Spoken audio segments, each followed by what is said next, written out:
श्री स्वामी समर्थ. 4 ऑगस्टला रविवार आहे आणि 4 ऑगस्टला दीप अमावस्या आहे. 3 तारखेला दुपारी अमावस्या चालू होते आणि 4 तारखेला 4:22 संपते. आपल्याला पूर्वजांची सेवा आणि आपले जे पूर्वज आहेत त्यांचा आशीर्वाद प्राप्त करण्यासाठी ही प्रत्येक महिलांनी आवर्जून पुरुषांनी ही सेवा नक्की करावी.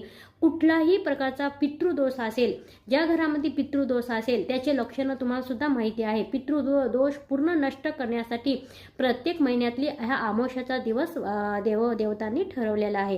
अमावस्याच्या दिवशी आपल्या पूर्वजांचा पूर्णपणे भरभराटून आशीर्वाद घेण्यासाठी तुम्हाला बरोबर दुपारी 12 ते 2च्या दरम्यान तुम्हाला आपल्याला पूर्वजांचा आशीर्वाद घेण्यासाठी थोडे फुलं, एक पिंडदान आणि दही भाताचा नैवेद्य आणि धूप आणि अगरबत्ती आणि एक दिवा आपल्याला आपल्या पूर्वजाच्या नावाने दक्षिण दिशेला आपल्या टेरेसवर जाऊन, गच्चीवर जाऊन हे दान करायचं आणि त्यांचा भरभराटून आशीर्वाद घ्यायचं. कसलाही प्रकार